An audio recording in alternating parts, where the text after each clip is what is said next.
Hi everyone, my name is Sidorenko. It is my great pleasure to welcome you at the Risk Awareness 2020. This is going to be a full week, 5 days from morning till evening of non-stop risk management workshops.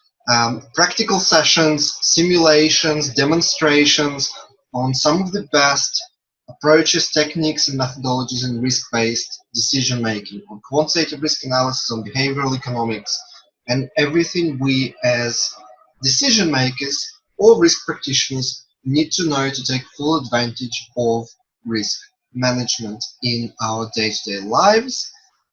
Which is, by the way, I'm not exaggerating. A couple of sessions are actually showing us how to use risk analysis for our live normal day-to-day decisions, not just business investment decisions or strategic decisions or operational decisions. So this will be of value to absolutely everyone watching us, regardless of what you do in your day-to-day work. So this is going to be an exciting week. I'm very happy to welcome more than 3,500 participants to the Risk Awareness Week. This is bigger than last year's Risk Awareness Week, and I'm thankful for your support and for your sharing and for being part of this exciting journey with me. So today, I will talk about three kind of big things. First, I'll very briefly touch on what's the difference between Risk Management 1 and 2 and why I make great effort to keep Risk Awareness Week and Risk Management 2 conference. I'll talk a little bit about, well, I'll talk most of the time actually, I'll talk most of the time about the future trends that I see in risk management, i.e. Risk Management 2. And I'll talk through some of those exciting things on why risk management 1 is not going to go away anywhere, but why we should really make a conscious effort to spend less time on it and spend more time on risk management 2.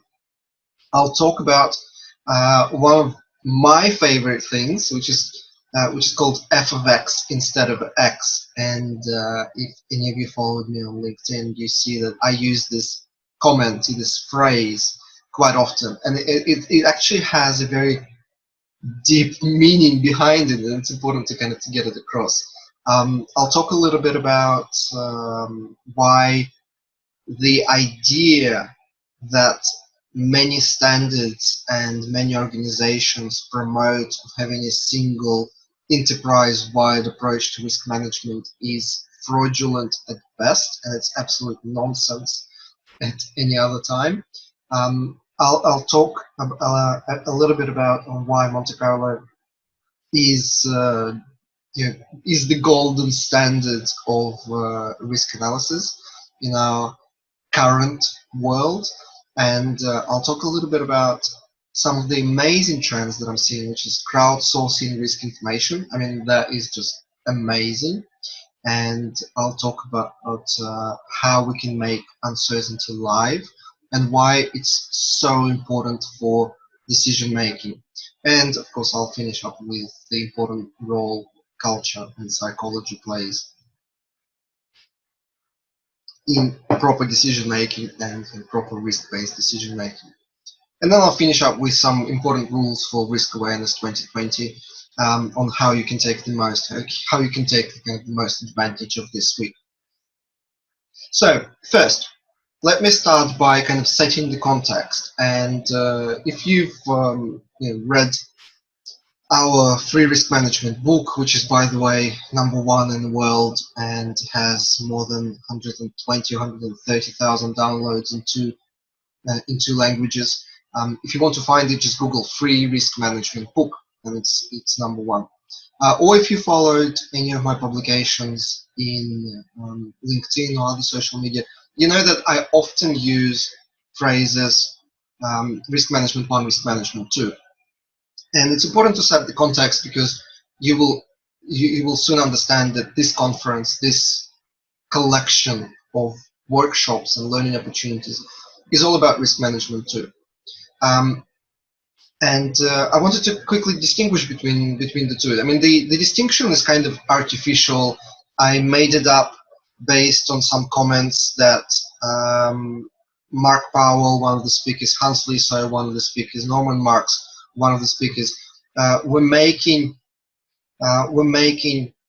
many years ago, and I just wanted to, for my own sanity, to really put risk management artifacts and risk management activities into two different buckets to help everyone understand and to help communicate with the decision makers what risk management can and cannot do.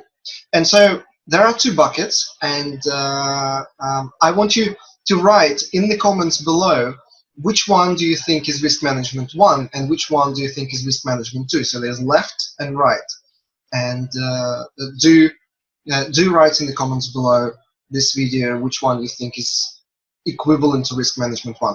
So there are two different parallel, they don't really intercept, there are two parallel worlds of risk management.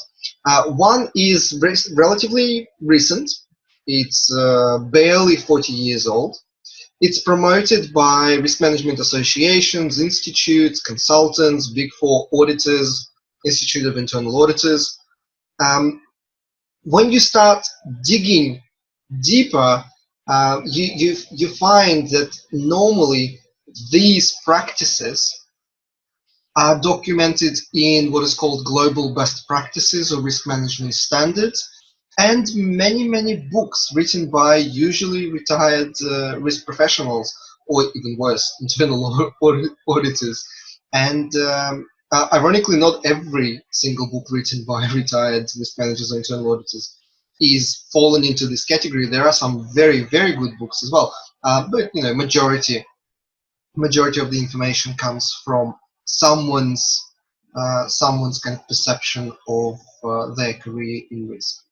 But when you start kind of digging further, there's limited or absolutely no empirical evidence. There's no scientific research to support that any of the practices that are promoted and labeled as best practices actually work, contribute to decision making, or improve decision making, or improve business performance in any way whatsoever, apart from just kind of the normal expected placebo effect. And the main characterization of this bucket, this bucket, is that risk management is always positioned for the sake of managing risk. We identify risks to better manage those risks, we assess risks to prioritize and better manage those risks, and everything we do is always kind of risk that. And so that's one bucket. And then there's the other bucket, which is something completely different. It's more than 500 years old. It's promoted not by standards and best practices, but it's just a consolidation of different branches of science. It has its roots in probability theory, in decision science, in behavioral economics, in neuroscience, and for many of the techniques or approaches or tools used in this other bucket, there is actually a lot of scientific publications that attempt to at least quantify the improvement that those techniques bring, and attempts to justify that those techniques do improve decision making, do improve company performance. And in this other bucket, risk management is not seen as a standalone profession. Risk management is not seen as a standalone industry or practice. Risk management is seen as one of many techniques used to improve decision making. And usually, risk management is not done for the sake of risk managing or managing risk. Risk management is usually done as a component or as a sub-step in decision-making process to improve how we make decisions and hence improve our performance. And those things usually don't come from international standards. They come from scientific textbooks, some scientific research papers, and so on. So guess which one is which? I mean, it should be pretty obvious that the one on the left which one? The one that is 40 years old is risk management 1, and the one on the right, which is kind of 500 plus years old, is risk management 2. Again, the distinction is very artificial. It's just for our own sanity and for our own sake. When we're looking at certain publications, ideas, proposals, solutions, software packages, when we look at them, it's very important for us to distinguish whether one is risk management 1 or one is risk management 2. Because if it's risk management 1, usually there's no scientific research and there's no substance behind it to prove that it actually works. And it's mainly kind of window dressing, artificial concepts that often do not improve our company performance or decision making, and sometimes even hinder company performance. It definitely wastes a lot of time. If we were to implement everything that is suggested by best practices and consultants, I mean, that would be just an enormous waste of time. And we can do most of these things so much more easier using the techniques available in the risk management 2 world. And ironically, it's really different way of thinking. For example, in risk management 1, it's normal, it's common to have a regular risk report, which highlights important risks, assesses, prioritizes them, and then lists mitigations. That's normal in risk management 1. In risk management 2 world, you would very rarely, if ever, have a risk report, because you would just show risk information in a normal performance report, in a normal management reporting. Because in risk management 1, risk is a thing that you plot on the map, and it's some sort of point in space which represents a combination of likelihood and consequence. In risk management 2, you realize that this makes no mathematical sense, it's pretty silly to do, and hence you represent risk as uncertainty, as a range around some of your key assumptions or performance metrics. So in risk management 1, we talk about risks as something that needs to be managed. In risk management 2, we think about risks as the volatility of assumptions or outcomes. And that's one of the important points that I'll expand on a little bit later. So this is just brief setting up context and a reminder that this conference is all about risk management too. And if you've been in risk, I mean, I know we have a very diverse audience and most of you are not professional risk managers, which is great, because we will actually, the rest of the conference will talk about how to use risk analysis to improve decision making, how to improve strategic planning, project management, performance management, KPI setting and monitoring, and so on. But if you are working in risk, then one of the excuses that's probably spinning in your head right now is that risk management 1 is an important step in maturity for an organization to kind of move to risk management 2. I hear that at least once a day. That is of course not true. Risk management 1 is pretty much horoscopes. Horoscopes, tarot, cards, I don't know what other nonsensical things you can think about. Write in the comments what's the best analogy for risk management 1. It really is just astrology.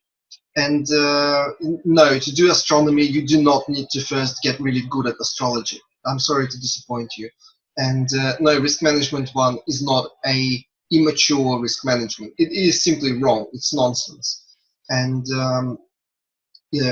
doing a perfect risk register or a perfect risk report will not bring you an inch closer to proper decision making, unfortunately. And in risk management 2, most of the things we do in risk are quite different.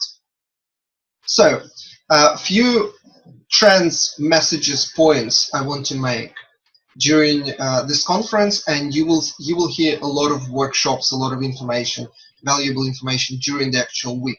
And for every theme that I'm going to give you, I've listed the workshops that I recommend you watch to dig deeper into that theme.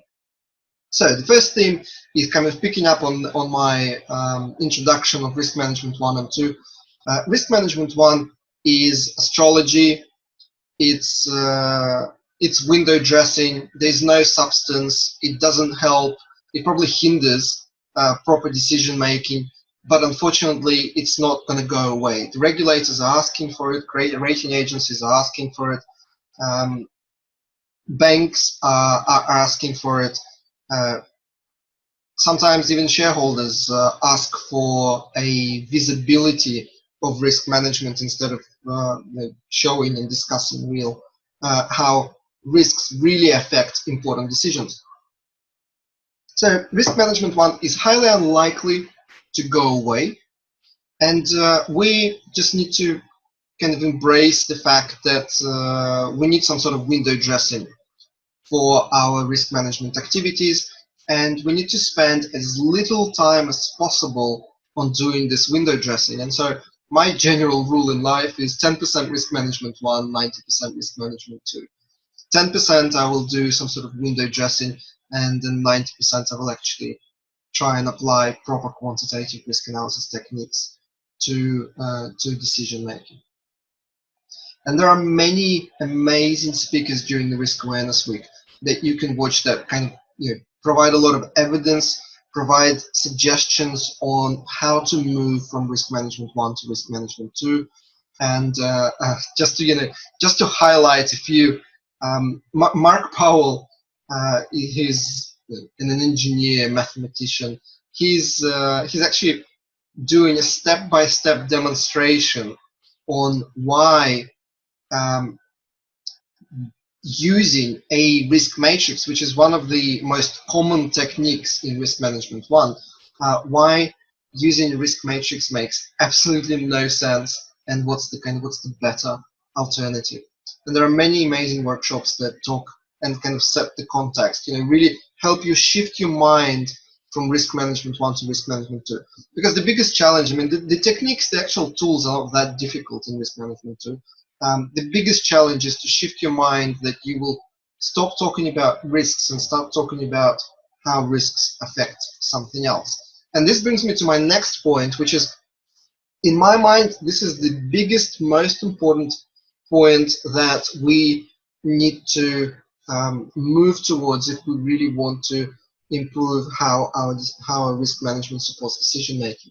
And it's something that Nassim Taleb calls f of x instead of x, f of x, so function of x instead of x. And the key message here is that most of the time, we're not actually interested in the level of risk. Instead, we're interested on how risks in combination affect something else. So for example, we have a budget of 100 million. And what we are interested in seeing, how does uncertainty around some of the key assumptions that go into that budgeting and how our external and internal risky events will affect this budget. And if the budget is originally 100 million, we really need to understand, well, what will the budget look like if those risks were to happen? And in reality, it may look like 70 to 95 million, or it could look 90 to 120 million.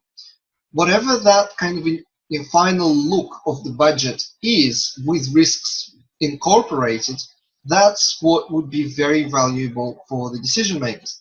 And it's the same with any kind of investment decision. It's the same with choosing between maintenance or upgrade, choosing between different technologies. One technology may be better on paper, but when you start incorporating risks into that decision model, you realize that after risks have been considered, it's the second technology that is more preferable. So this theme is going to go kind of through as the red line through most of the workshops during the Risk Awareness Week. And I've just highlighted some of the most amazing sessions here. And the sessions are very practical. There's most of them are doing live demonstration, showing you how they actually model risks and uncertainty, and share some of the latest research, like Doug Doug Hubbard is going to do, or show a different way of thinking about uncertainty, like Max Henrion, and or showing you applications of risk analysis like Hans, Hernan, and Robert, and Ariadna, showing you how to use uncertainty to make specific decisions. And Benoit is doing a super fun exercise on how to use quantitative risk analysis for even in our live day-to-day personal decisions as opposed to business decisions. So this theme is very important. It's not enough to understand that a particular risk is high. It's much more important to understand, well, what does this high risk mean for our models, budgets, decisions, choices? Does it change our choice because it's a high risk, or doesn't it? Because sometimes it's a high risk, but it doesn't actually change our choice. So it's fine, we can live with that. But often, even a moderate risk uh, or a combination of moderate risks may change our choice, may change our decision. And that's why it's very important to not stop at understanding what the risks are, but then to kind of make the next step and understand, well, how do those risks affect our something, our budgets, our decisions, our proposals, our valuations, whatever that is, our KPIs, whatever that is.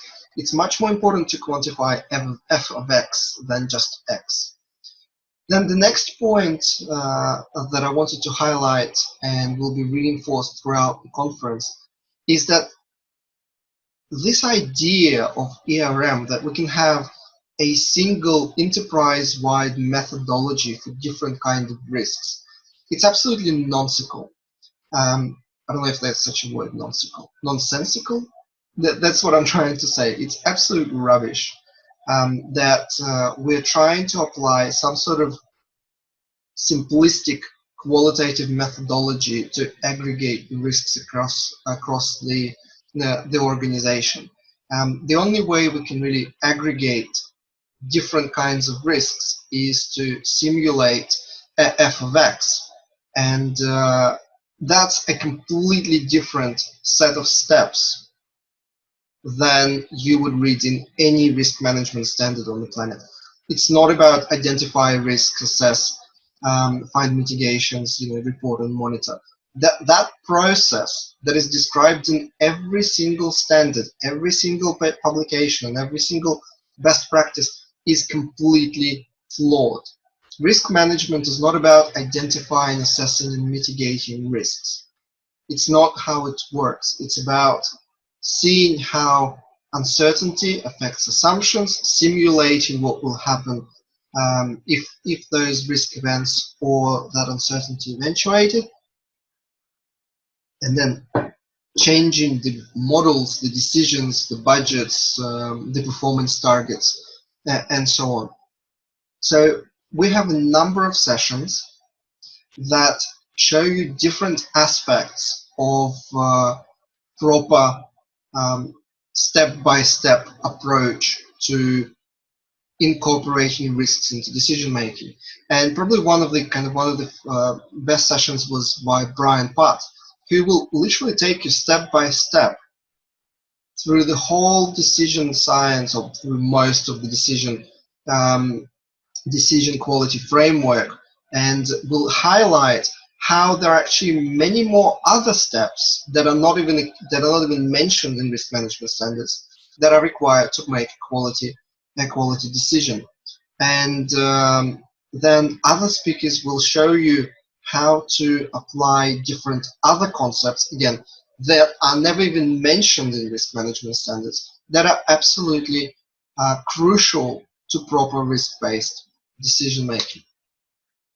And then one of my favorite sessions with workshops really ranging from kind of introductory level by Duncan and Judith and Yehuda to kind of hardcore mathematics by Yuri, Graham, and Mark.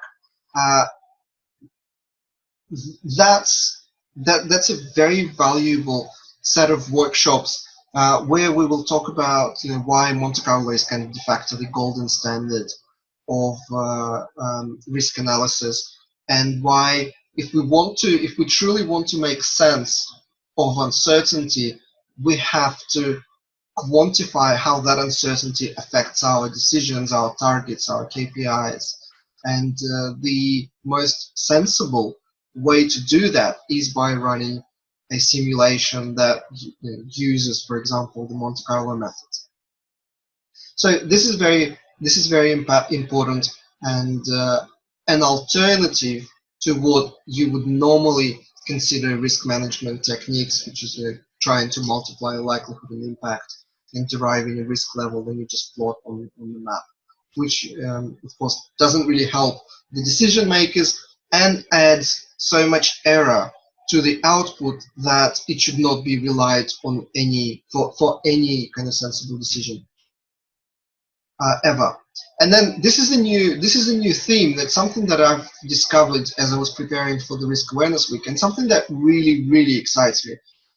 And we called it generically crowdsourcing risk information. And we have 3 sessions that are going to touch on different aspects of crowdsourcing.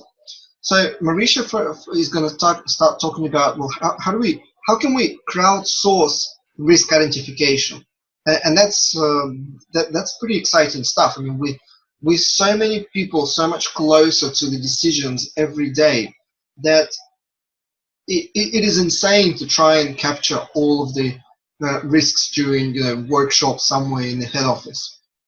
But then we will have Sam Savage and his colleagues, Shane and Bridget, talk about crowdsourcing first distributions and then actual parts of the model. And this is something that I'm very excited about, because I feel so weird that myself as a senior risk manager working in a large corporation, I feel weird that I have to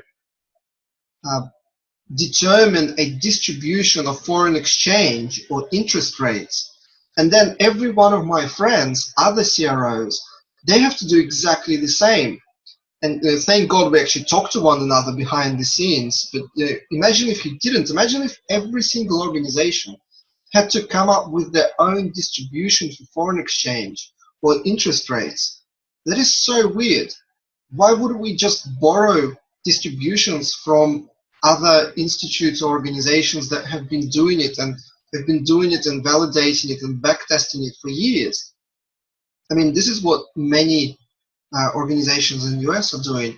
They are literally crowdsourcing their distributions from other sources that have transparent, validated, and backtested methodology on determining those distributions. So don't miss that session, and that's very exciting.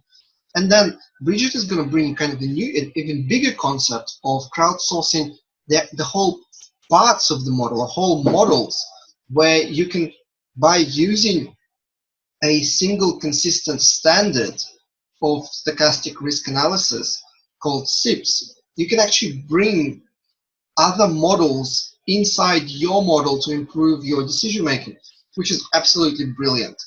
And then another theme, which you may recall from Risk Awareness Week 2019, is called Making Uncertainty Live.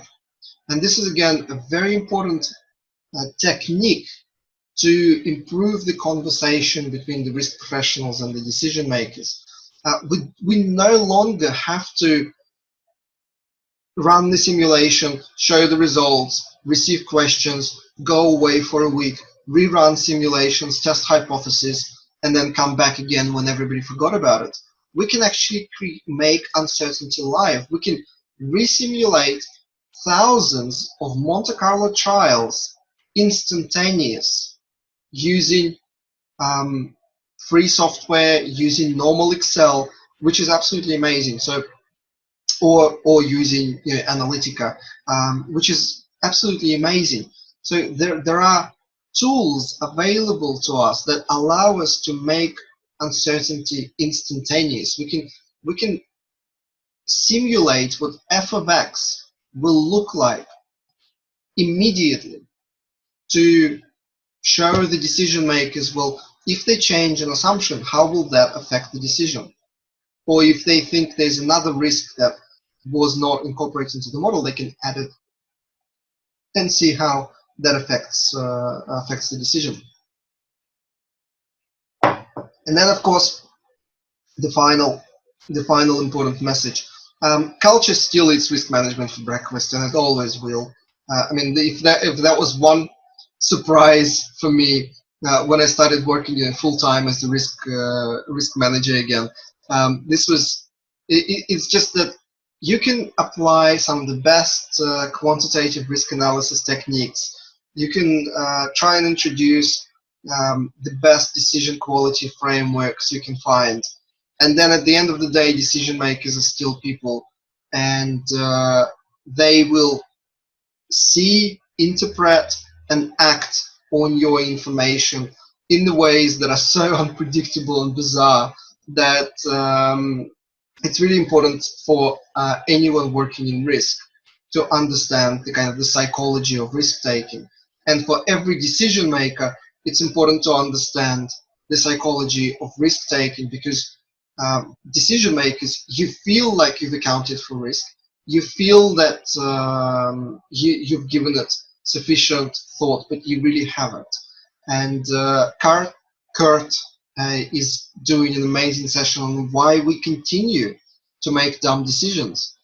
Even though we have the tools, we have the professionals to support our decision making, we still choose to make suboptimal decisions and ignore uncertainty. And finally, some important rules for the Risk Awareness Week. And this is, these are the questions that I get asked in the technical support every single day. So first, the time that you see on the website is displayed in your local time zone, which means the time zone of the conference is Europe, because this is where I'm based, which means it will be at night in US, and it will be in the evening tonight in Australia and Asia. This means that you may not be able to watch all of the sessions live, which is fine, because the replays are available forever. They're not going to disappear anywhere. Just to remind you of the time, you will receive an automatic email from the system, from the conference website, 1 hour and another one 10 minutes before each start. It's really easy to find the workshops that you want to watch, because the URL, the page of the actual broadcast, is exactly the same as the URL of the workshop in the agenda. So if you just go to the workshops on the website and you click on the workshop that you want to watch, it will display the information about the speaker, the workshop. But when the time comes, that same page will reload and it will start broadcasting. You don't need any other URLs. There's no separate software that you need to log into. It's the same website, same URL. Every single workshop, when the time comes, just reloads and starts broadcasting. Free ticket, just keep in mind that free ticket gives you access to watch any 3 sessions, and that means either live or replay. If you've missed it, you can still watch 3 replays. Or if you want to watch, you can watch 3 lives. And paid tickets obviously give you more sessions, and you can upgrade at any stage if you want to see something else that you missed. And don't forget that there are discounts for students and anyone who has lost their job due to coronavirus. Just message me. Replays don't expire. They are there forever. You can watch them as many times whenever you want. Now, the next message is very, very important. It's online, it's digital, it's a different environment. And so we need to make a conscious effort to keep the conference interactive. I know you're shy, but it's fine. It's a very low risk situation. It's a friendly environment. Ask questions, write comments below every single video broadcast. There's a comment section. Be active. Even if you don't want to ask a question, say how much you enjoyed it or how much you didn't enjoy it. Write something, just have that activity going. We use Discuss, which is a third-party service for comments to give you kind of all this functionality of being able to reply, upvote, share your emotions, and so on. But what this means is you will need to log in into comments separately. And you can log in either as a guest, you can log in using Twitter, Facebook, your Google account, or you can register with Discuss. There are so many options to log in. You should be able to find one that works for you. And once you log in, you can comment for the remainder of the week in every single workshop that you watch.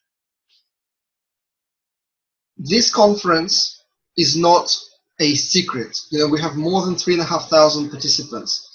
If you like the workshop, share it. Below every single workshop, there are 3 buttons to share on LinkedIn, I think Facebook, and Twitter. Share with your contacts. Send it via email to your colleagues if you want them to watch it, or if you wish they would have benefited from the same messages that you heard in the workshop. Share. Take screenshots. There's nothing secret about it. Take screenshots, share on social media. Literally just spread the message, because it's called Risk Awareness Week. This is what we do. We raise awareness about applying proper quantitative risk techniques to improve decision making. There's an option to upvote, so on the right of the video. So make sure you do upvote the sessions that make an impact and you like, because it will be useful for me to then determine which sessions made the biggest impact and who we need to invite to speak at Risk Awareness Week 2021. Don't forget that for signing up to certain workshops, you get an extra bonus. You can win awards and prizes, and some of them are, actually, sorry, let me rephrase it. All of them are very useful, but some of them are extremely expensive. And don't miss that. Just by watching that workshop, you go into the automatic draw for a chance to win that prize. Another important message. Many of you have signed up months ago. I have added probably dozens of workshops to the conference since you signed up. So make sure you check out your schedule and you add workshops to your schedule if you want to see them. Most speakers have shared their contacts with you. You will see it on the workshop page when the broadcast goes live. Feel free to contact speakers. Ask them questions, follow up, have the conversation with them after the conference. I encourage you very much to reach out to speakers. Blog about your experience at Risk Awareness Week 2020. Blog about the workshops that you watched. Help us raise risk awareness. For all other technical issues, there is a button on the bottom left called Chat, and just contact me for any technical issues that you're having, and I'll try and help you solve them as soon as possible. Just remember, write risk management comments below the video in the comments section, and write technical support questions in the chat window. You don't have to write to technical support that you've enjoyed the workshop, because we want everyone to benefit from that. That's really all from me today. Thank you very much, and enjoy Risk Awareness Week. Keep it interactive, participate, take the full advantage, watch as many workshops as you can, and you can always remember, replays are forever, so you can always come back and rewatch them later. Learn something new and amazing, and let's together make decision-making risk-based. Thank you, and I'll see you in other workshops.